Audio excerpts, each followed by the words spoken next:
इस कहानी में दिखाए गए सभी पात्र और घटनाएं काल्पनिक हैं। ये कहानी सिर्फ और सिर्फ मनोरंजन और समाज में जागरूकता फैलाने के उद्देश्य से बनाई गई है।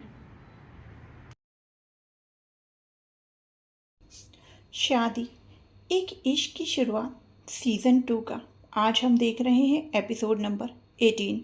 इससे पहले के एपिसोड मैंने प्लेलिस्ट में मेंशन कर दिए हैं, तो आप उन्हें वहां जाकर देख सकते हैं। तो चलिए शुरू करते हैं आज का ये नया एपिसोड।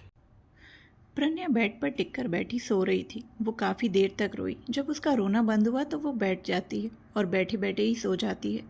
रात के 12 बज रहे थे। अचानक ही कमरे का दरवाज़ा बहुत तेज़ आवाज़ से खुलता है, जिससे प्रज्ञा की नींद तुरंत खुल जाती है। प्रज्ञा आंखें खोलकर सामने देखती है। उसे अव्यान दिखता है। अव्यान दरवाज़ा बंद करके लड़खड़ाते हुए कबर्ड की ओर जाता है। अव्यान की हालत देखकर प्रज्ञा उसे देखने लगती है। अव्यान बहुत मुश्किल से कबर्ड खोलता है और कुछ ढूंढते हुए कपड़ों को बाहर फेंकने लगता है। प्रज्ञा बस उसकी हरकतें देख रही थी। उसे बिल्कुल समझ नहीं आ रहा था कि अव्यान को हुआ क्या है। अव्यान कबर्ड से एक इंजेक्शन निकालता है और खुद के हाथ में लगाने की कोशिश करता है, पर उसका हाथ इतने ज़्यादा कांप रहे थे कि उसके हाथों से इंजेक्शन छूटकर गिर जाता है। अव्यान लड़खड़ाते हुए घुटनों के बल बैठता है और इंजेक्शन उठाने की कोशिश करता है। अव्यान के हाथ में जैसे ही इंजेक्शन आता है, वो अपने हाथ में इंजेक्शन लगाने की कोशिश करता है, लेकिन उससे हो ही नहीं रहा था। प्रज्ञा बहुत गौर से अव्यान को देखने लगती है। अव्यान के चेहरे पर पसीने की बूंदें थी और शरीर कांप रहा था। ये सब कुछ देखकर प्रज्ञा जल्दी से उठती है और अव्यान के पास जाकर घुटनों के बल खड़ी हो जाती है। प्रज्ञा थोड़ी परेशान होकर कहती है, आप ठीक तो हैं? क्या हुआ आपको? प्रज्ञा की आवाज़ सुनकर अव्यान सिर उठाकर उसे देखने लगता है। अव्यान के सिर उठाते ही प्रज्ञा को उसकी लाल आंखें दिखती हैं और अव्यान के नशे में होने का एहसास होता है। पर यह नॉर्मल नशा नहीं था। किसी ने अव्यान को ड्रग्स दिए थे। अव्यान अपनी लड़खड़ाती जबान से कहता है, प्लीज़ प्लीज़ हेल्प मी। प्रज्ञा अव्यान की बात सुनकर उसे इंजेक्शन लेती है और उसे लगाने की कोशिश करती है। प्रज्ञा के भी इस वक्त हाथ कांप रहे थे। अव्यान सहस्त्रा के चेहरे को देखता है। प्रज्ञा के हल्के हल्के कांपते होंठ को देखकर अव्यान के शरीर में एक हलचल सी होती है। अव्यान एक झटके से प्रज्ञा के दोनों बाजुओं को पकड़कर जमीन पर लिटा देता है। अचानक हुए इस मूवमेंट से प्रज्ञा के हाथ से इंजेक्शन छूटकर गिर जाता है। अव्यान पर ड्रग्स का असर अब बढ़ने लगा था, जिससे वो खुद को बिल्कुल कंट्रोल नहीं कर पा रहा था। अव्यान एकदम से प्रज्ञा के होठों पर अपने होठ रख देता है। प्रज्ञा के पूरे शरीर में झंझनाहट सी होती है। आज से पहले अव्यान ने प्रज्ञा को कभी किस नहीं किया था। दोनों के होंठ जरूर पहले भी मिले थे, लेकिन आज अव्यान भूखे शेर की तरह प्रज्ञा के होठों को अग्रेसिवली किस कर रहा था। अव्यान इस कदर प्रज्ञा के होठों पर टूट पड़ा था जैसे वो उसे खा ही जाएगा। प्रज्ञा खुद को छुड़ाने के लिए छटपटा रही थी, पर अव्यान ने इस कदर उसे पकड़ रखा था कि वो हिल तक नहीं पा रही थी। प्रज्ञा को किस करते हुए अव्यान के अंदर जो ड्रग्स की वजह से आग लगी थी, उससे अव्यान को ठंड का एहसास जगा रही थी। अव्यान जैसे ही प्रज्ञा के होठों को छोड़ता है तो उसे बहुत अजीब लगता है, जिस वजह से वो फिर से प्रज्ञा के होठों को अपने कब्जे में ले लेता है और इस बार अव्यान प्रज्ञा के होठों को बुरी तरह से काटने लगता है। प्रज्ञा की दर्द से चीख निकल जाती है, जिसे सुनकर अव्यान अपनी बढ़ी हुई सांसों को रोकते हुए कहता है, I am sorry but I can't control myself. Pragya उसे आंसू भरी आंखों से देखने लगती है। प्रज्ञा को समझ आ रहा था कि इसमें अव्यान कुछ नहीं कर सकता। वो उस ड्रग्स के असर से पूरी तरह से नशे में डूब चुका था। उसकी सेक्सुअल डिज़ायर बाहर आने लगी थी। सॉरी बोलते हुए अव्यान भले रुक गया, लेकिन फिर एक बार जब उसकी नज़र प्रज्ञा के कांपते हुए होठों पर पड़ती है तो वो चाहकर भी खुद को रोक नहीं पाता। अव्यान बहुत तेज़ी से प्रज्ञा के होठों को चूम रहा था, जिसमें कोई प्यार नहीं था। इससे बस प्रज्ञा को दर्द महसूस हो रहा था। प्रज्ञा को अपने होठों में बहुत दर्द हो रहा था, लेकिन अब वो खुद को छुड़ा नहीं रही थी, क्योंकि उसे पता था कि वो चाहकर भी खुद को अव्यान के चंगुल से छुड़ा नहीं सकती। हर लड़की की चाहत होती है कि उसकी जो फर्स्ट किस हो वो बहुत स्पेशल हो। अव्यान और प्रज्ञा की ये फर्स्ट किस थी, लेकिन इसमें दोनों की मर्जी नहीं थी। ना अव्यान खुद के होश में कर रहा था और ना ही प्रज्ञा अपनी मर्जी से करने दे रही थी। वक्त के साथ अव्यान की डिज़ायर बढ़ती जा रही थी, जिसे वो बिल्कुल नहीं सह पा रहा था। अव्यान एक झटके से प्रज्ञा की साड़ी को उसके छुपे सीने से हटा देता है। प्रज्ञा ये देखकर अव्यान को दूर करने की कोशिश करती है, लेकिन उसमें उसे रोकने की जरा भी हिम्मत नहीं थी। अव्यान प्रज्ञा पर बुरी तरह से हावी हो रहा था। वो लगातार प्रज्ञा के शरीर को अब काटने लगा था। इससे प्रज्ञा की सिसकी भरी आवाज़ पूरे कमरे में गूंज रही थी। ये आवाज़ अव्यान को और ज़्यादा उत्तेजित करने की कोशिश कर रही थी। अव्यान अब एक झटके से प्रज्ञा के ब्लाउज को फाड़कर उसके सीने से अलग कर देता है। अव्यान का हर एक मूवमेंट प्रज्ञा को बस दर्द और दर्द ही पहुंचा रहा था। प्रज्ञा को ये दर्द बिल्कुल बर्दाश्त नहीं हो रहा था, जिससे वो दर्द से भर जाती है। उसके आंसू लगातार गालों पर बहने लगते हैं। वो सिसकते हुए कहती है, प्लीज़ रुक जाइए, हमें दर्द हो रहा है। लेकिन अव्यान के कान अब बंद हो चुके थे। उसे बस प्रज्ञा का खूबसूरत बदन दिख रहा था। अव्यान अपनी शर्ट को भी निकालकर फेंक देता है। प्रज्ञा को अब अव्यान की हर एक हरकत से डर लगने लगा था।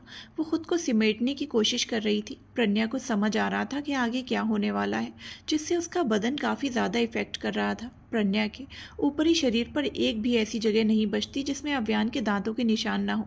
प्रज्ञा का गोरा बदन अब पूरा लाल हो चुका था। अव्यान इस कदर उस पर हावी हो रहा था जैसे वो प्रज्ञा का शिकार कर रहा हो।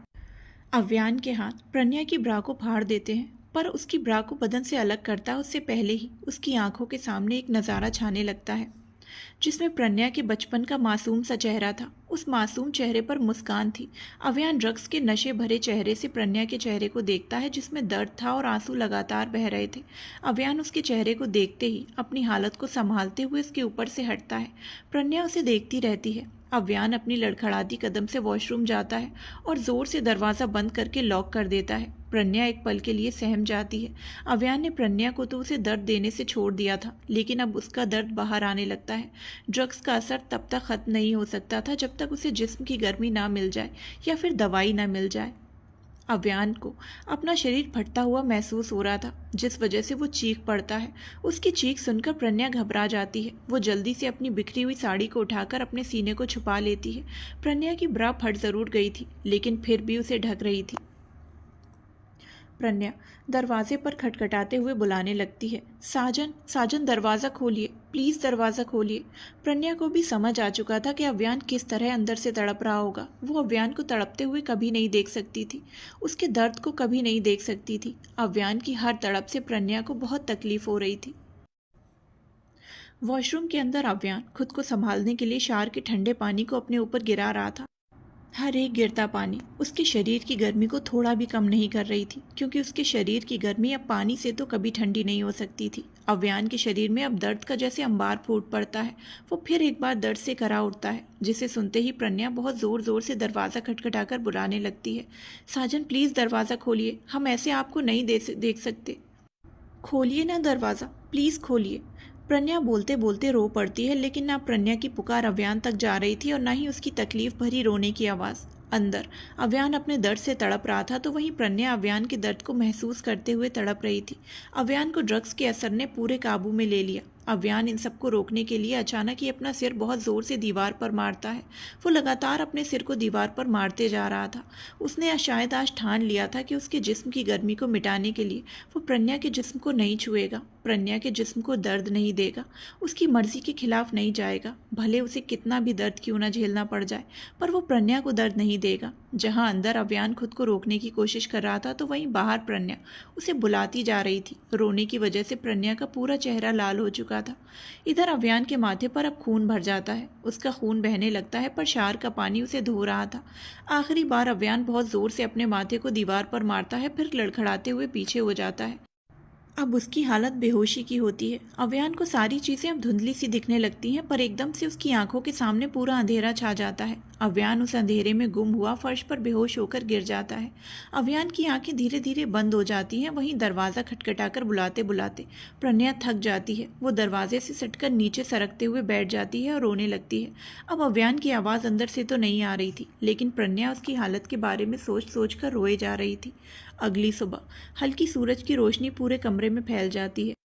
पूरे फर्श पर कपड़े अस्त व्यस्त पड़े हुए थे। प्रज्ञा वॉशरूम के दरवाजे से सटकर अब तक बैठी हुई थी। उसकी आंखें बंद थीं। उसके गाल, होंठ, हाथ और शरीर में अव्यान के काटने के निशान दिख रहे थे, जो अब लाल से काले पड़ चुके थे। उसके शरीर के कपड़े भी तहस नहस हो चुके थे, लेकिन कुछ हद तक उसे ढक रहे थे। कमरे का दरवाज़ा खुलता है और एक आवाज़ के साथ आव्या अंदर आती है। भाभी, कल रात अव्यान ने बस दरवाज़ा ऐसे ही बंद कर दिया था, जिस वजह से आव्या दरवाज़ा खोलकर अंदर आ जाती है। अंदर आते ही आव्या की नज़र कमरे की हालत पर पड़ती है। फर्श के कपड़ों से लेकर आव्या की हालत खराब हालत में बैठी प्रज्ञा पर पड़ती है। उसकी हालत देखकर आव्या घबरा जाती है। आव्या जल्दी से उसके पास जाती है और उसके कंधे पर थपथपाते हुए बुलाने लगती है, प्रज्ञा, प्रज्ञा। आव्या के ऐसे हिलाने और आवाज़ देने से प्रणया की आंखें खुल जाती हैं। वो आव्या को देखती है, उसे अपने शरीर में बहुत दर्द होता है। वो कमरे को देखती है, फिर खुद को देखती है। आव्या एकदम से सवाल करती है, ये आपकी हालत कैसे, किसने की? आव्या के इतना पूछते ही प्रणया को सब कुछ याद आ जाता है। वो रोते हुए कहती है, साजन, साजन अंदर बहुत दर्द में है, प्लीज़ दरवाज़ा खोल दीजिए। आव्या कुछ समझ नहीं पाती तो वो पूछती है, भाई, भाई को क्या हुआ? आव्या सवाल तो करती है लेकिन अब प्रणया कोई जवाब नहीं देती, बस रोते जाती है। आव्या ये देखकर परेशान हो जाती है। वो दरवाजे को देखती है, पर प्रणया को अच्छी तरह से चादर से ढक देती है। आव्या अब ध्रुवंश को बुलाकर लाती है। ध्रुवंश के आते ही आव्या प्रणया को दरवाजे से हटाती है। ध्रुवंश दरवाजे को खटखटाते हुए 2-3 बार बुलाता है, ब्रो, लेकिन जब आवाज़ नहीं आती तो वो दरवाजे को धक्का मारने लगता है। ध्रुवंश के तेज़ धक्का देने से दरवाज़ा धीरे धीरे खुलने लगता है। अब ध्रुवंश थोड़ा पीछे होता है और ज़ोर से एक लात मारता है। दरवाज़ा धड़ाम की आवाज़ से खुल जाता है। दरवाज़ा जैसे ही खुलता है, प्रणया जल्दी से अंदर जाकर देखती है। अव्यान के सिर पर खून था और वो शर्टलेस ही फर्श पर गिरा हुआ था। तीनों ही ये देखकर घबरा जाते हैं। तीनों ही जल्दी से दौड़कर उसके पास जाते हैं। प्रणया तो सीधे जाकर अव्यान से लिपट जाती है। वहीं आव्या और ध्रुवंश उसे बुलाने लगते हैं। आव्यान की अब आंखें नहीं खुलती तो आव्या चिल्लाकर प्रणया से पूछती है, क्या हुआ है भाई को, बताइए भाभी। प्रणया अव्यान से लिपटी हुई कहती है, शायद इनको किसी ने ड्रग्स दे दिया था। ध्रुवंश और आव्या ये सुनकर हैरान रह जाते हैं। आव्या जैसे ही ये सुनती है कि अव्यान को ड्रग्स दिया गया और अब तक उसे कोई दवा या जिस्म की गर्मी नहीं मिली, तो वो बहुत ज़्यादा घबरा जाती है। ध्रुवंश भी बहुत ज़्यादा परेशान हो जाता है, क्योंकि वो भी जानता था कि ड्रग्स का असर तब तक ख़त्म नहीं होता जब तक दवाई ना ली जाए या फिर ड्रग्स की वजह से अपनी डिज़ायर पूरी ना की जाए। और अगर ड्रग्स का असर ख़त्म नहीं हुआ तो इंसान की जान भी जा सकती है। ध्रुवंश दौड़कर जल्दी से बाहर चला जाता है। आव्या भी अव्यान की नब्ज चेक कर रही थी, जो अब तक नॉर्मल थी, लेकिन अव्यान की सांसें नहीं चल रही थी। अब भी ड्रग्स का जहर उसके अंदर काम कर रहा था। ध्रुवंश दौड़ते हुए अंदर आता है और आव्या को इंजेक्शन देते हुए कहता है, ट्यूलिप, इसे इंजेक्ट करो जल्दी। आव्या हाँ में सिर हिलाकर जल्दी से इंजेक्शन लेकर अव्यान के शरीर में इंजेक्ट करती है। ध्रुवंश और अव्यान दोनों ही अपने पास ड्रग्स का एंटीडोट रखते थे। इन सब चीज़ों से ध्रुवंश भी बहुत बार गुजर चुका था। उस वक्त वही एंटीडोट काम आता है। आव्या उसी तरह से अव्यान के सिर की चोट पर पट्टी करती है, क्योंकि अव्यान ने खुद को इतनी ही चोट दी थी कि वो बेहोश हो सके। प्रणया अव्यान के सीने से लिपटी चुपचाप थी। उसे बस अव्यान के कल रात का दर्द याद आ रहा था। रोनी भी अब वहाँ पहुँचता है। रोनी के पहुँचते ही ध्रुवंश उसे घूरते हुए बोलता है, कहाँ थे तुम, और ब्रो की हालत तुमने ऐसे होने कैसे दी? रोनी अव्यान को देखता है, फिर ध्रुवंश को। रोनी अपनी सफाई देते हुए कहता है, अव्यान ने मुझे उस इंसान को पकड़ने के लिए भेज दिया था। मैंने कहा था कि मैं कमरे तक पहुंचाकर दवाई दे देता हूं, पर उन्होंने साफ मना कर दिया था, इसीलिए मुझे जाना पड़ा। कल रात जब पार्टी में अव्यान की ड्रिंक में ड्रग्स मिला दिया गया था तो उसका असर बहुत तेज़ी से होने लगा। अव्यान को जैसे ही पता चला वो तुरंत पार्टी हॉल से बाहर निकल गया था और जाकर कार में बैठ गया। पहले तो रोनी को भी कुछ समझ नहीं आया, पर धीरे धीरे उसे सब कुछ समझ आ गया था।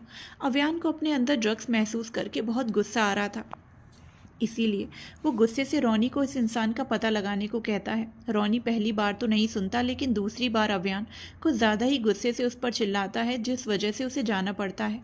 अव्यान भी खुद को संभालते हुए अपने कमरे में चला जाता है। रोनी के ऐसे जवाब पाकर आव्या एकदम से उठकर कहती है, किसने किया ये भाई के साथ? रोनी थोड़ा रुककर कहता है, सितारा।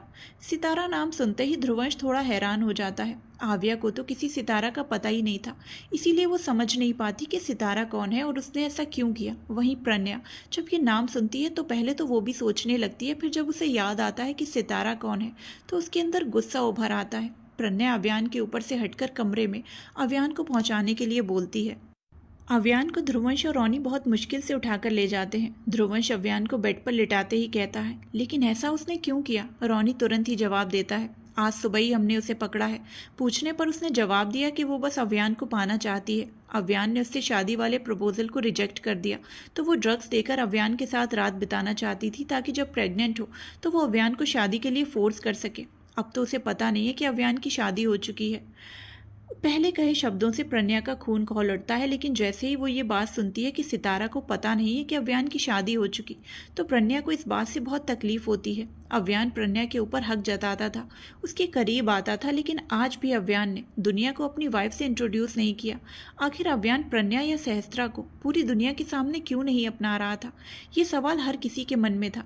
आव्या सब कुछ देखते हुए प्रणया को फ्रेश करने के लिए कहती है और खुद अव्यान के होश में आने के लिए चेक करती है। अब तो अव्यान को होश नहीं आने वाला था जब तक दवाई ड्रग्स के असर को खत्म न कर दे। ध्रुवंश और रोनी भी अव्यान के काम को संभालने के लिए चले जाते हैं। सितारा के बारे में तो अव्यान ही उठकर बताने वाला था, इसीलिए कोई कुछ नहीं कर सकता था। आव्या अव्यान के सामने ही बैठी रहती है। घर के सब लोगों को ये खबर मिलती है, जिस वजह से सभी अव्यान को देखने आते हैं। काव्या अव्यान के सिर के पास बैठकर अपनी गोद में रख लेती है और झुककर उसके पट्टी से लपेटे माथे को चूम लेती है। आदित्य बिना किसी एक्सप्रेशंस के अव्यान को देखता है, फिर उसके पास बैठकर उसका हाथ पकड़ लेता है। काव्या थोड़ा परेशान होकर कहती है, परी अयान ठीक तो हो जाएगा ना, वरना हम लोग इन्हें हॉस्पिटल लेकर चलते हैं। ये सुनकर आव्या बुरा सा मुंह बनाकर कहती है, मम्मा क्या आपको मेरी डॉक्टर होने पर शक है? काव्या जल्दी से ना में सिर हिलाकर कहती है, नहीं परी, हमारा मतलब ये नहीं था। इस पर आव्या काव्या को देखते हुए कहती है, मैं कह रही हूँ ना मम्मा, भाई बिल्कुल ठीक हो जाएंगे, बस उन्हें आराम की ज़रूरत है, शाम तक होश आ जाएगा। काव्या अव्यान को देखने लगती है। प्रज्ञा वॉशरूम से बाहर निकलती है। नहाने के बावजूद उसके शरीर में अव्यान के काटने के निशान बहुत अच्छे से दिख रहे थे। उसके होंठों को तो अव्यान ने काट काट कर फुला दिया था। प्रज्ञा की हालत देखकर ध्रुव, सौरभ और आदित्य बाहर चले जाते हैं। प्रज्ञा नीचे पड़े कपड़ों को उठाने के लिए झुकती है, पर तभी श्रेष्ठा उसके पास जाते हुए कहती है, रुको सहस्त्रा, वो सब छोड़ो, वो मैं कर दूंगी। तुम बैठो और प्रिंसेस से ट्रीटमेंट करवा लो, वरना जहर फैल गया तो बहुत बड़ी प्रॉब्लम हो जाएगी। मैं कर लूँगी, बोलते हुए प्रज्ञा कपड़ों को उठाती है। तभी काव्या उसे बुलाती है। हाँ सहस्त्रा, श्रेष्ठा बिल्कुल सही कह रही है, आप इधर आइए। परी आप उन्हें दवाई लगा दीजिए, वरना ये दर्द बहुत दिनों तक रहता है। बोलते ही काव्या आव्या को देखती है। प्रज्ञा काव्या की बात नहीं टालती, क्योंकि बचपन से ही वो काफ़ी ज़्यादा काव्या से जुड़ी थी।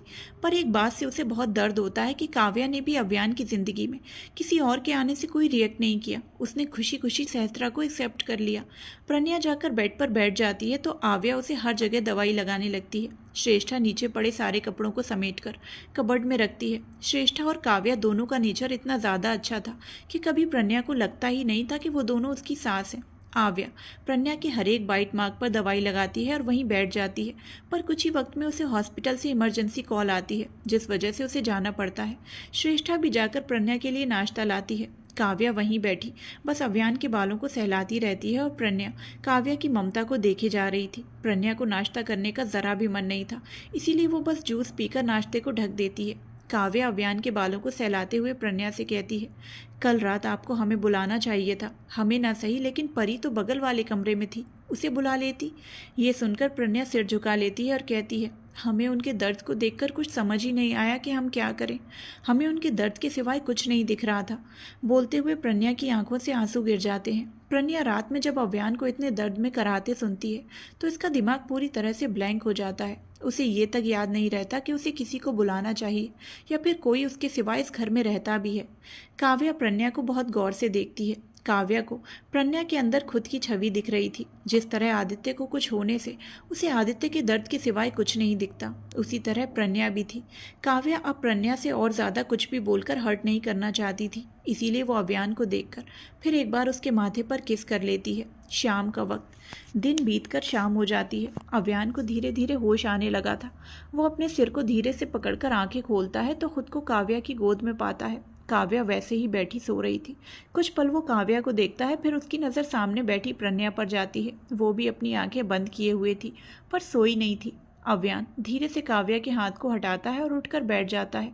तभी कमरे में आदित्य एंटर करता है। अव्यान और प्रज्ञा आदित्य को देखते हैं। आदित्य को देख प्रज्ञा के अंदर थोड़े डर के भाव आ जाते हैं। वो काव्या को देखने के लिए नजरें घुमाती है तो उसे अव्यान दिखता है, जो आदित्य को देख रहा था। अव्यान को देखते ही प्रज्ञा के चेहरे पर एक शांति सी आ जाती है। वो एकदम से कहती है, आप कब उठे और ऐसे बैठे क्यों हैं? आप लेट जाइए, मैं आपके लिए सूप बनाकर लाती हूँ। बोलते ही प्रज्ञा उठकर कमरे से निकल जाती है। आदित्य चलते हुए आगे आता है और बेड पर बैठकर अव्यान का हाथ पकड़ लेता है। आदित्य अव्यान की आंखों में देखते हुए कहता है, आर यू फाइन? अव्यान धीरे से सिर हिला देता है। आदित्य अव्यान की आंखों में देखते रहता है, फिर उठकर काव्या को अपनी गोद में उठा लेता है। इतना करते ही वो अव्यान के कान में कहता है, सिचुएशन बिगड़ रही है, ठीक कर लो, वरना फिर गलतफहमी बढ़ती जाएगी। बोलते ही आदित्य काव्या को लेकर कमरे से निकल जाता है। अव्यान आदित्य को जाते हुए देखता रहता है। उसके जाते ही वो आंखें बंद करके रात की बातों को सोचने लगता है। वो सोच ही रहा था तभी उसे एक आवाज़ आती है, सूप। अव्यान आंखें खोलकर सामने देखता है। सामने प्रज्ञा खड़ी थी। अव्यान प्रज्ञा को देखकर उठ जाता है और वॉशरूम चला जाता है। प्रज्ञा सूप को बेड पर रखकर बैठ जाती है और वॉशरूम की ओर देखने लगती है। कुछ ही देर में अव्यान फ्रेश होकर बाहर आता है। बाहर आकर वो बेड पर बैठता है। प्रज्ञा सूप उठाती है। चम्मच में सूप लेकर वो अव्यान की ओर बढ़ा देती है। अव्यान प्रज्ञा के हाथ को पकड़ लेता है। प्रज्ञा उसे देखने लगती है। अव्यान प्रज्ञा के हाथ, गर्दन, होंठ, गाल सब जगह बहुत गौर से देखता है। अव्यान उसके हाथ से चम्मच लेकर सूप को साइड में रखता है, फिर उसकी साड़ी के पल्लू को हटाकर उसे देखने लगता है। प्रज्ञा सिहरते हुए अपनी आंखें बंद कर लेती है। अव्यान बहुत गौर से अपने काटे हुए निशानों को देख रहा था जो काले पड़ चुके थे। अव्यान की नज़र अब उसके जख्मी होठों पर पड़ती है। अव्यान अपना हाथ बढ़ाकर धीरे से उसके होठों को छूता है तो एकदम से प्रज्ञा की आह निकल जाती है। उसकी आह सुनकर अव्यान अपना हाथ हटाकर कुछ पल उसे देखता है, फिर एकदम से प्रज्ञा को गले लगा लेता है। प्रज्ञा को भी जैसे इसी चीज़ का इंतजार था। वो भी तुरंत अव्यान को कसकर पकड़ लेती है। अव्यान की आंखें बंद थीं और उसकी धड़कनें तेज थीं, जो उसके दिल के हाल को अच्छी तरीके से बता रही थी। दूसरी तरफ आवे अपने सारे पेशेंट्स को देखकर चेयर पर बैठी हुई थी। वो चेयर से टिक कर बैठी थी और उसने अपनी आंखें बंद कर रखी थी। आव्या वैसे ही रहकर कब सो जाती है उसे इस बात का पता ही नहीं चलता। एसी की ठंडी हवा और थकावट की वजह से वो गहरी नींद में चली जाती है। आव्या की नींद जब खुलती है तब रात के 12 बज चुके थे। आव्या 10 बजे के करीब सो गई थी। आव्या टाइम देखकर तुरंत चेयर से उठती है और खुद को डांटती है। क्या करती है तू आव्या, कितना लेट हो गया। बोलते ही वो जैसे ही फ़ोन को ऑन करके देखती है घर में सभी के मिस्ड कॉल्स होते हैं। ये देखकर आव्या जल्दी से केबिन से निकल जाती है। आव्या बहुत तेज़ी से चलते हुए हॉस्पिटल से निकलने लगती है। आव्या जा ही रही थी तभी उसकी नज़र अचानक ही रुद्र पर चली जाती है जो लिफ्ट के अंदर अभी गया हुआ था। रुद्र को देखते ही आव्या के मन में बस एक ख्याल आता है कि ज़रूर वो उसके लिए ही आया है, जिस वजह से उसे थोड़ा चिढ़ होने लगती है, साथ ही गुस्सा भी। आव्या कुछ सोचकर रुद्र के पीछे चली जाती है। आव्या लिफ्ट के सामने जाकर देखती है तो लिफ्ट 3rd फ्लोर पर जा रही थी जो इस हॉस्पिटल का लास्ट फ्लोर था। वहां जाना सब लोगों को मना था। आव्या ने इस बारे में हॉस्पिटल वालों से पूछा था, लेकिन किसी का कोई सीधा जवाब नहीं होता था। एक तरह से बोला जाए तो 3rd फ्लोर में कुछ छुपा था जिसके बारे में किसी को नहीं पता था। अब जब रुद्र उस फ्लोर में चला ही गया था तो आव्या को भी ये जानने की उत्सुकता होने लगी थी कि आखिर 3rd फ्लोर में ऐसा क्या है जिसके बारे में किसी को नहीं पता। आव्या ज़्यादा कुछ नहीं सोचती, बस लिफ्ट खुलते ही अंदर जाती है और सीधे 3rd फ्लोर का बटन दबा देती है। वो कहते हैं ना, क्यूरियोसिटी किल्ड द कैट। आव्या का हाल भी कुछ ऐसा ही था। अब पता नहीं इस बार रुद्र का कौन सा राज इस हॉस्पिटल में छुपा था जिसे आव्या देखने जा रही थी। क्या पता ये राज आव्या की ज़िंदगी को ही बदल दे। अब सवाल ये था कि वो राज आव्या की ज़िंदगी में अच्छाई की तरह आएगा या फिर एक बुराई की तरह। 3rd floor. आव्या जैसे ही 3rd फ्लोर पर पहुंचती है वहां का नज़ारा देखकर थोड़ा डर जाती है, क्योंकि उस फ्लोर पर लाइट नहीं थी। वो फ्लोर पूरा अंधेरा था। आव्या फ़ोन की फ्लैश लाइट ऑन करके आगे बढ़ने लगती है। उसके कदम धीरे धीरे बढ़ रहे थे। इतना अंधेरा होने की वजह से आव्या डर से सिहर रही थी। उस फ्लोर पर कमरे बहुत थे लेकिन सभी कमरों में ताले लगे हुए थे। आव्या चलते जा रही थी, उसमें बस उसके चलने की आहट ही सुनाई दे रही थी। जैसे जैसे आव्या बढ़ रही थी उसे ऐसा लग रहा था जैसे कोई इसका पीछा कर रहा है, पर वो पीछे लाइट से देखती तो कोई नहीं होता। अब तो आव्या के माथे पर पसीने आने लगे थे। कुछ आगे एक रेड कलर की लाइट की लाइन हुई थी, मतलब एक लेज़र लाइट ने एक लाइन बनाई थी उस अंधेरी सी जगह में। एकमात्र वो लाइट ही दिख रही थी। उस लाइट से एक लाइन खींची गई थी। आव्या धीरे धीरे उस ओर बढ़ने लगती है। पहुंचते ही वो जैसे ही उस लाइट को पार करने के लिए कदम बढ़ाती है, उसके पीछे एक चमचमाती तलवार की धार से कोई उसकी पीठ पर मारने वाला होता है। वो तलवार उसकी पीठ तक पहुंचती तभी कोई आव्या को आगे से खींच लेता है और उस इंसान को एक लात मारता है। वो इंसान धड़ाम से फर्श पर गिर जाता है।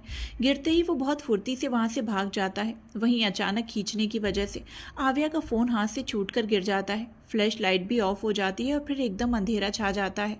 अंधेरे के बावजूद आव्या को सामने वाले को उसकी खुशबू से पहचान लेती है कि ये और कोई नहीं रुद्र है। आव्या कुछ कहती तभी झटके से रुद्र आव्या को दीवार से सटा देता है।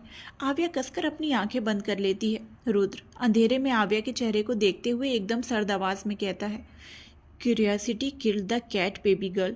आव्या रुद्र की इतनी सर्द आवाज़ सुनकर कसकर अपनी शर्ट को पकड़ लेती है। आव्या हकलाते हुए कहती है, वो मैं बस।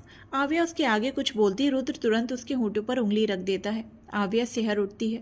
रुद्र झुककर आव्या के कान में बोलता है, यू नो बेबी गर्ल, अगर मैं नहीं आता तो तुम्हारा क्या होता। इतना बोलते ही वो फिर एक बार सर्द आवाज़ में कहता है, अपनी जान खतरे में डाली तुमने बेबी गर्ल, इसकी पनिशमेंट तो तुम्हें मिलकर रहेगी। जैसे ही आव्या पनिशमेंट सुनती है उसका डर बाहर आ जाता है। उसके दिमाग में वो सारे सीन फिर से चलने लगते हैं। आव्या डर से छटपटाते हुए कहती है, ना, ना नहीं, प्लीज़ नहीं, मुझे वो सब नहीं देखना। बोलते हुए वो एकदम से रोने लगती है। रुद्र आव्या के मुंह पर हाथ रखकर कहता है, श्श, बिल्कुल चुप।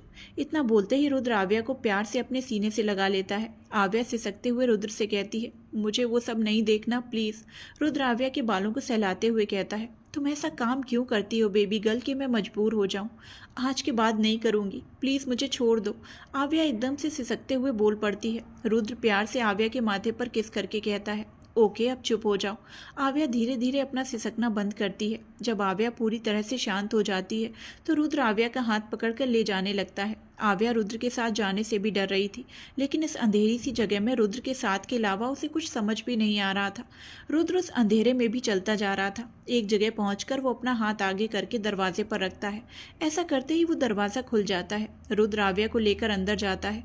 अंदर पूरी वाइट कलर की लाइट थी और अंदर एकदम शांति थी। रुद्र आव्या को लेकर एक कमरे में जाता है जहाँ एक लेडी डॉक्टर बैठी कुछ रिपोर्ट्स देख रही थी। आव्या की नज़र अब धीर पर जाती है जो बैठा हुआ फ़ोन पर कुछ कर रहा था।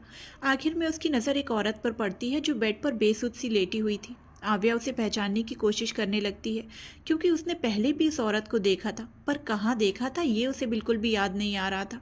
रुद्र आव्या का हाथ छोड़कर उस औरत की ओर बढ़ने लगता है। रुद्र जाकर स्टूल पर बैठता है और उस औरत का हाथ पकड़कर शांति से उसके चेहरे को देखने लगता है। आव्या समझ नहीं पाती कि आखिर उसने इस औरत को कहाँ देखा था और रुद्र का उससे क्या रिश्ता। आव्या वहीं खड़ी बस उसे देखती रहती है। तभी उसे रुद्र की आवाज़ आती है, कम हियर बेबी गर्ल। आव्या आवाज़ सुनकर कुछ देर तक तो खड़ी रहती है, फिर कुछ सोचते हुए रुद्र के पास चली जाती है। आव्या के पास पहुंचते ही रुद्र उसे खींचकर अपनी गोद में बिठा लेता है। आव्या रुद्र के गले में बाहें डाल लेती है। रुद्र उस औरत को दिखाते हुए शांति से कहता है, शी इज़ माई मॉम। ये सुनते ही आव्या हैरानी से उस औरत को देखती है। ये औरत नैना थी। आव्या को लगा था कि रुद्र की कोई माँ नहीं है, वो मर चुकी है और उसने उसके घर में भी नैना की एक तस्वीर भी नहीं देखी थी। आव्या सवालों से घिरी हुई नैना को देखती है, फिर रुद्र को देखती है।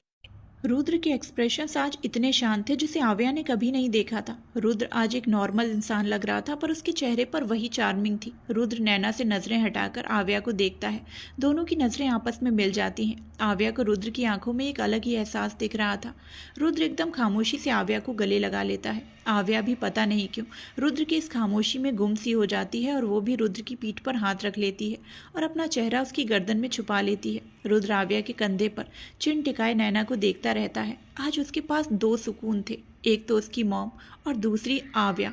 अगली सुबह अव्यान और प्रन्या एक दूसरे की बाहों में भरकर सो रहे थे, पर सुबह की हल्की सूरज की रोशनी से प्रन्या की नींद खुल जाती है। प्रन्या की आंखें खुलते ही अव्यान का हैंडसम सा चेहरा दिखता है जो उसके चेहरे के बहुत करीब था। प्रन्या अव्यान के चेहरे को कुछ पल यूं ही देखती रहती है, फिर एकदम से उसे कुछ ख्याल आता है तो उसका चेहरा मुरझा जाता है। प्रन्या अव्यान के चेहरे को देखते हुए मन ही मन कहती है, काश काश कि ऐसा होता, आप मेरे बचपन से अब तक के प्यार को समझ पाते।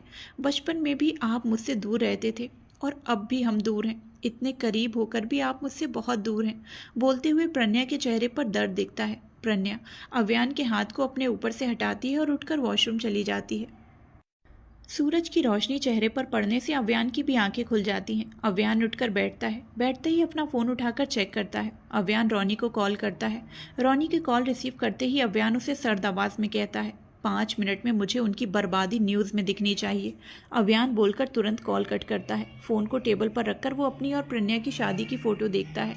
प्रन्या वॉशरूम से निकलती है तो उसकी नज़र सीधे बेड पर बैठे अव्यान पर पड़ती है। प्रन्या तुरंत अपनी नज़रें अव्यान से हटाकर ड्रेसिंग टेबल के सामने खड़ी हो जाती है। अव्यान प्रन्या को देखकर गहरी सांस लेता है और उठकर वॉशरूम चला जाता है। प्रन्या एक नज़र बंद दरवाजे को देखती है, फिर जल्दी से जाकर अव्यान के फ़ोन को उठाकर देखने लगती है। अव्यान के फ़ोन में लॉक था, लेकिन इस वक्त उसने गलती से खुला ही छोड़ दिया था। प्रन्या वॉशरूम के दरवाजे को देखते हुए जल्दी से अव्यान के फ़ोन में कुछ करती है और फिर जल्दी से उसे बंद करके अपना फ़ोन उठाकर तेज़ कदमों से बाहर चली जाती है। कुछ ही देर में अव्यान वॉशरूम से टाल में बाहर आता है। वो टेबल की ओर बढ़कर टीवी ऑन करके न्यूज़ चैनल लगाता है। टीवी में एक न्यूज़ हाईलाइट हो रही थी। सिन्हा कंपनी के सभी शेयर होल्डर्स ने ले लिए अपने शेयर्स वापस, जिस वजह से बस कुछ ही वक्त में संयम सिन्हा की कंपनी हुई बर्बाद। कहा जा रहा है कि ये एक साजिश है, जिसे किसने किया ये किसी को खबर नहीं। संयम सिन्हा ये बर्बादी देख नहीं पाए, जिस वजह से बिगड़ी उनकी हालत। अब उन्हें हॉस्पिटल में एडमिट किया गया है। अव्यान इतना देखते ही टीवी बंद करता है। संयम सिन्हा सितारा के पापा हैं। अव्यान ने सितारा के साथ साथ उसकी फैमिली को भी टारगेट किया था। भले ही ये गलत बात थी, लेकिन अव्यान इतना अच्छा भी नहीं था। उसे तो ये सोचकर ही इतना गुस्सा आ रहा था कि अगर गलती से भी ड्रग्स के नशे में उसने सितारा को छू लिया होता तो क्या होता, वो प्रज्ञा यानी कि सहस्त्रा को क्या जवाब देता। वो ये सब सोचते हुए अव्यान अपने कपड़े पहनता है। तैयार होते ही वो अपना फ़ोन लेता है। फ़ोन पकड़ते ही उसके एक्सप्रेशंस चेंज हो जाते हैं। अव्यान फ़ोन को एक नज़र देखकर पॉकेट में रखता है और कमरे से निकल जाता है। नीचे जाकर वो चारों ओर तरफ देखता है। सब घर वाले मौजूद थे पर प्रज्ञा गायब थी। उसके साथ वो ये भी नोटिस करता है कि रोनी और आव्या भी नहीं है। अव्यान बाहर जाने के लिए कदम बढ़ाता, तभी काव्या उसे बुलाती है। अयान कहाँ जा रहे हैं? अव्यान मुड़कर काव्या को देखता है। काव्या अव्यान की पट्टी को देखते हुए कहती है, चोट ठीक नहीं हुई है, नाश्ता करके दवाई खा लीजिए और आज आप कहीं नहीं जाएंगे। बोलते ही काव्या अव्यान के हाथ को पकड़कर डाइनिंग टेबल की ओर बढ़ जाती है। काव्या अव्यान को चेयर पर बिठाती है, फिर उसके पास प्लेट लगाते हुए कहती है, पता नहीं ये परी कहाँ रह गई, ऐसे कौन से पेशेंट्स को पूरी रात देखती है। ध्रुवंश जूस पीते हुए कहता है, हाँ उसने कल रात मुझे भी मैसेज किया कि वो बहुत लेट हो जाएगी, पर ये नहीं पता था कि हॉस्पिटल में ही पूरी रात गुजार देगी। ये सुनकर अव्यान खाते हुए रुक जाता है, फिर कुछ सोचकर नाश्ता करने लगता है। दूसरी तरफ आव्या वॉशरूम से फ्रेश होकर बाहर निकलती है। रुद्र आव्या को देखता है, फिर झुककर नैना के माथे पर किस करके आव्या की ओर बढ़ जाता है। रुद्र आव्या का हाथ पकड़ता है। दोनों अब वहाँ से निकल जाते हैं। धीर पहले ही वहाँ से निकल चुका था। वहीं लेडी डॉक्टर वहीं बैठी रहती है। आव्या बाहर जाकर देखती है तो अब तक उस फ्लोर पर अंधेरा था। लग ही नहीं रहा था कि सुबह हो चुकी है। रुद्र उसी अंधेरे से होकर आव्या को लेकर जाता है। दोनों लिफ्ट के अंदर जाते हैं। लिफ्ट के अंदर जाते ही रुद्र आव्या को दीवार से सटाता है। आव्या सिर उठाकर सवालिया नज़रों से रुद्र को देखने लगती है। रुद्र आव्या के हाथ को दीवार से सटा देता है और उसके चेहरे के करीब झुककर कहता है, खुद की जान खतरे में डालने की पनिशमेंट अब तक नहीं मिली तुम्हें बेबी गर्ल। आव्या बस रुद्र को देखती रहती है। रुद्र आव्या की आंखों में देखकर कहता है, तुम्हारी पनिशमेंट है। बोलते हुए रुद्र आव्या के चेहरे को बहुत गौर से देखता है। आव्या रुद्र के ऐसे बोलने से नर्वस होने लगती है। रुद्र एकदम से बोलता है, किस मी बेबी गर्ल। आव्या अपनी आंखें बड़ी करके रुद्र को देखती है। रुद्र आव्या के रसीले होंठों को देखते हुए कहता है, मैं तुम्हारे साथ ज़बरदस्ती नहीं कर सकता, लेकिन अगर तुमने खुद मुझे किस किया तो मैं तुम्हारे साथ ज़बरदस्ती करूँगा, क्योंकि ज़बरदस्ती करने के लिए भी मुझे तुम्हारी परमिशन चाहिए। उसी परमिशन के लिए मुझे किस करो। जस्ट किस मी बेबी गर्ल।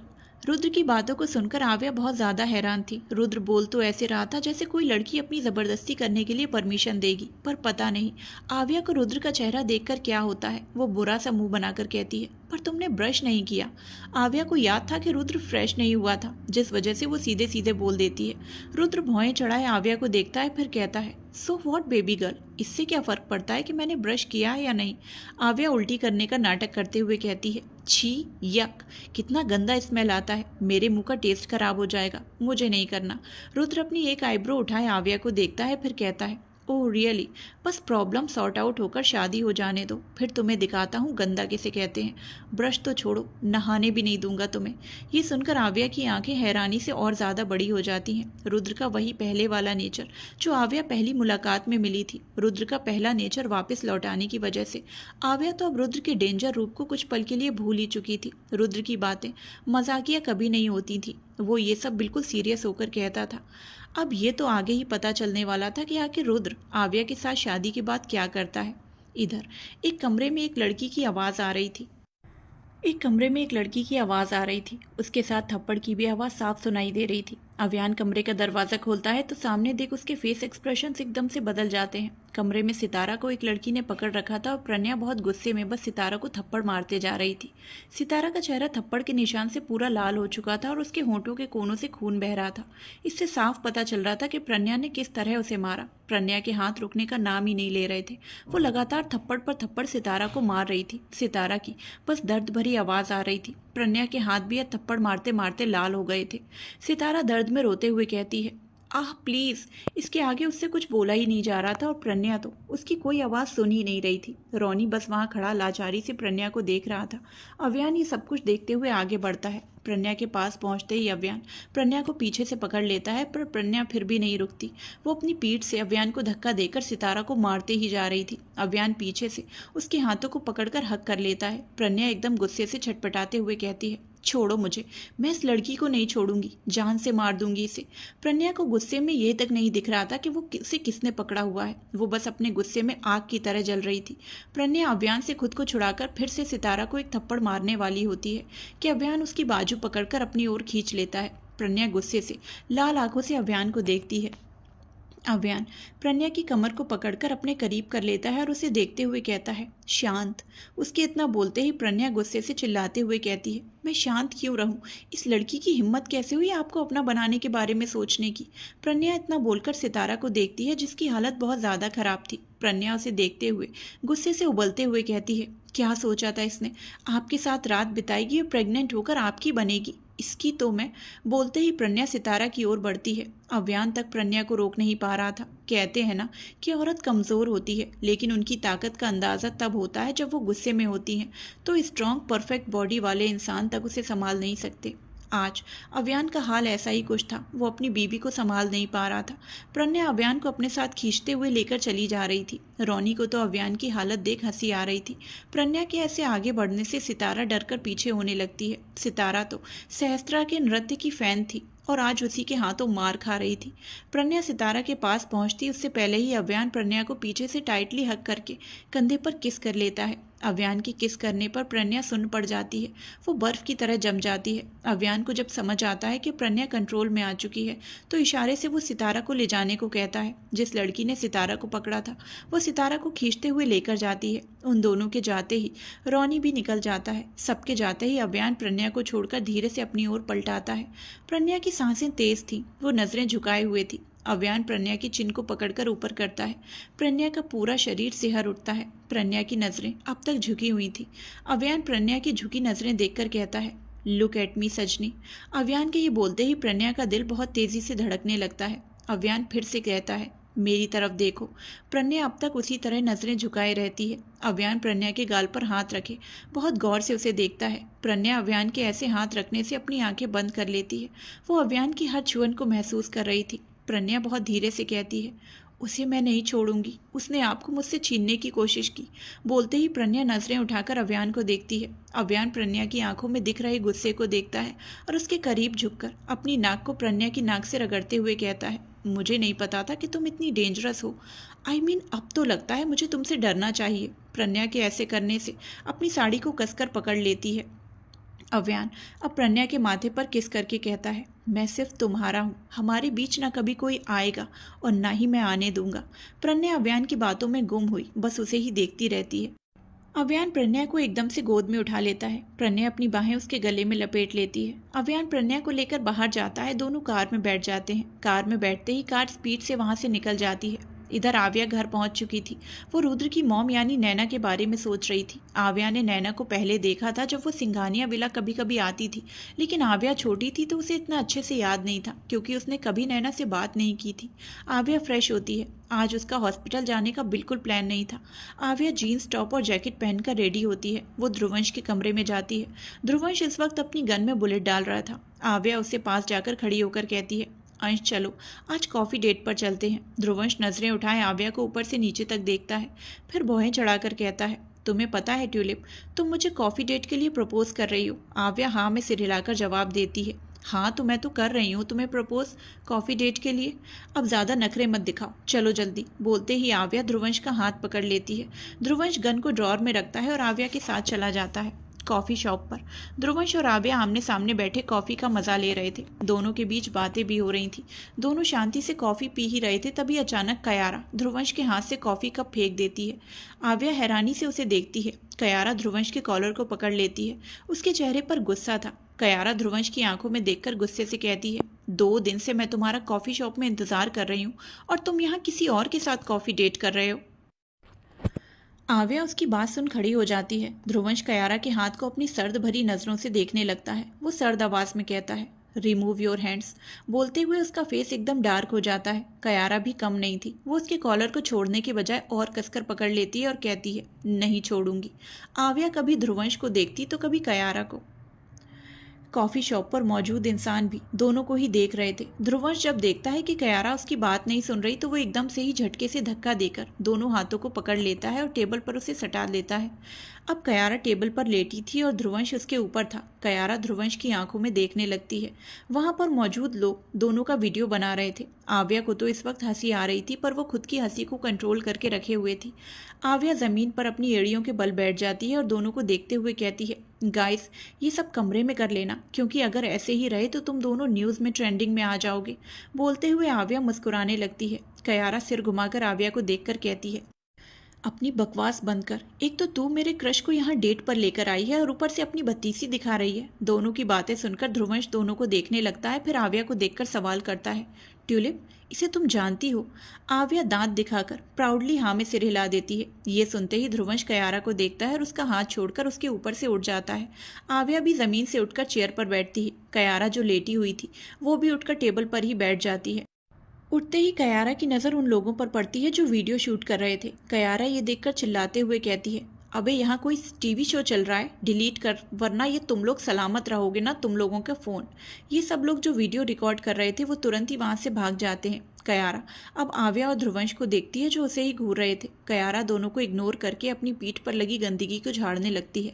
आव्या भी कयारा की हरकतों को इग्नोर करके कहती है, अंश ये मेरी दोस्त है कयारा सहगल, कॉलेज में हम दोनों एक साथ ही थे। ध्रुवंश कयारा की बॉडी लैंग्वेज को देखकर कहता है, अच्छा, पर इसे देखकर तो बिल्कुल नहीं लगता कि इसने डॉक्टरी की पढ़ाई के बारे में सुना भी होगा। ये सुनकर आव्या हंसने लगती है। कयारा ध्रुवंश के करीब झुककर कहती है, क्योंकि मुझे डॉक्टरी में कोई इंटरेस्ट नहीं था। आव्या हंसते हुए कहती है, हाँ क्योंकि तुम्हें तो अंश में इंटरेस्ट है। कयारा ध्रुवंश को देखकर पूछती है, तुम्हें मैंने उस दिन शाम को आने के लिए कहा था ना, क्यों नहीं आए? ध्रुवंश उसे इग्नोर करके दूसरी तरफ देखने लगता है। आव्या भी ध्रुवंश को देखती है जिसे कयारा में ज़रा भी इंटरेस्ट नहीं था। आव्या ये देखकर शांत हो जाती है, वहीं कयारा भी ये देखती है तो ध्रुवंश के चेहरे को बहुत गौर से देखती है। कयारा अब टेबल से उठकर चेयर पर बैठ जाती है। आव्या और कयारा बातें करने लगती हैं। ध्रुवंश साइड में जाकर कॉल पर बात करने लगता है। कयारा आव्या से बात करते हुए बार बार ध्रुवंश को देखने लगती है, जो आव्या भी अच्छी तरह से नोटिस कर रही थी। रात हो चुकी थी। अव्यान पूरे दिन प्रज्ञा के साथ वक्त बिताना चाहता था तो उसने बिता लिया। अब दोनों एक बीच के पास थे जहाँ रेड रोज और लाइटिंग से हर जगह सजा हुआ था। प्रज्ञा चारों तरफ उस जगह को देख रही थी। अव्यान एक जगह पर टिककर खड़ा उसे देख रहा था। प्रज्ञा के चेहरे पर एक सुकून भरी मुस्कुराहट थी। प्रज्ञा की मुस्कुराहट देखकर अव्यान आगे बढ़ता है और पीछे से उसे हक कर लेता है। अव्यान प्रज्ञा के पेट पर हाथ रख लेता है। प्रज्ञा भी अव्यान के हाथ पर अपने हाथ रख लेती है। प्रज्ञा मुस्कुराते हुए कहती है, कितना प्यारा है ये सब, क्या ये सब आपने किया? बोलते हुए वो चारों तरफ देख रही थी। अव्यान प्रज्ञा के कान में मधोशी भरी आवाज़ में कहता है, हाँ तुम्हारे लिए। बोलते ही अव्यान प्रज्ञा के कान पर किस करता है। प्रज्ञा खुद में खुद को समेटने लगती है। अव्यान उसी तरह से पकड़े हुए प्रज्ञा को टेबल के पास लेकर आता है। टेबल पर ढके ढक्कन को हटाता है। ढक्कन हटाते ही प्रज्ञा वो देखने लगती है। टेबल पर चॉकलेट केक था और उस पर लिखा हुआ था, हैप्पी 6 मंथ एनिवर्सरी। ये देखकर प्रज्ञा का चेहरा खिल उठता है। अव्यान अब दूसरे ढक्कन को हटाता है। वहां पर भी एक केक था। प्रज्ञा जैसे ही दूसरे केक में लिखे शब्दों को पढ़ती है तो उसके होश ही उड़ जाते हैं। To be continued.